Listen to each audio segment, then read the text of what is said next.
Okay, here we go. Another Buoy 10 update. Today was a really fun day once again, as well it should be because of the tides. Um, these next 2 days are the last 2 days of the season, so if you have a chance to come down here, you should. Fishing is good. Come fishing down here in Astoria. It is a blast. We're having fun. We got into a bunch of fish. We killed all of our Chinook. No coho today, so that is a little bit bleak for the guys that are wanting to stick around after this closes here this weekend.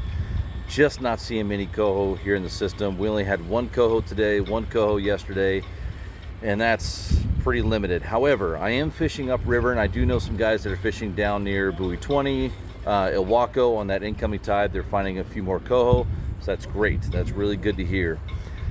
So let's see, today, what happened today? I kind of kicked around staying on the Oregon side today, but I ended up going over to Washington. I think tomorrow's probably going to be a better day looking at the tides for Oregon. So hopefully that ends up happening. That should help spread the boats out because it is definitely crowded on the Washington side.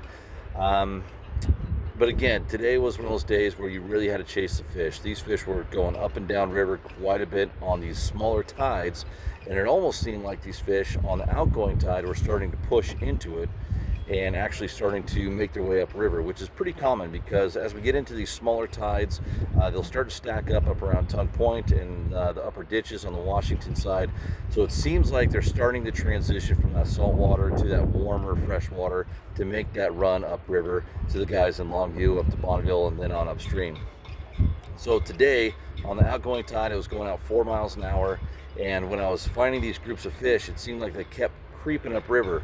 So we had to treat them almost like spring Chinook, where you just keep on running laps on them and basically short stroking them. Just you're constantly going through them one time after another, and as soon as your screen goes blank, pick up, run back, and go get on top of them again. Run hot laps on them as quickly as you can. Don't think that, well, I can troll for another 3 miles, and yeah, we might find a couple.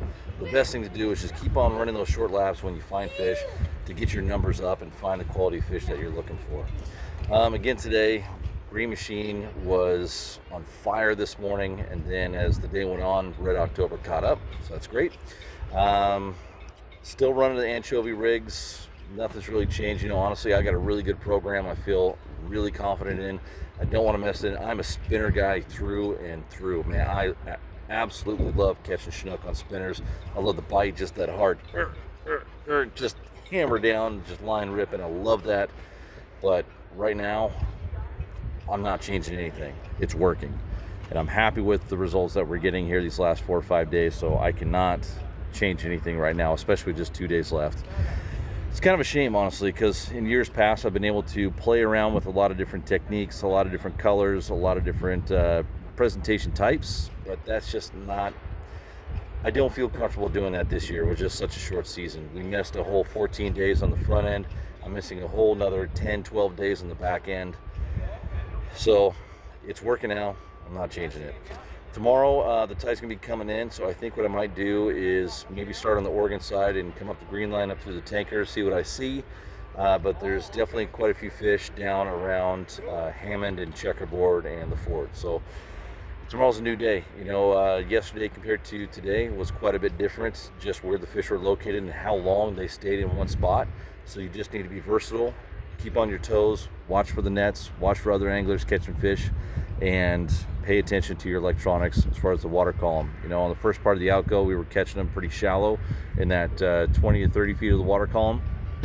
When I ran out of those fish, couldn't find them, couldn't get them to bite. Yesterday, that's where I made hay. I freaking pounded them yesterday in that deep water, but today I couldn't get them to go. So I went up in a little bit shallower water, and instead of having my lines like 20 to 40 on the counters, that shallow water, because the surface current is going out faster than it is at the bottom, I had to get my lines, when I wanted them down on the deck in that 30 foot of water, I had to put them out at 60, 70 on the line counters just to get them down there, because that current at the bottom is just dead calm. So you got a 4 mile an hour current up on top, dead current on the bottom.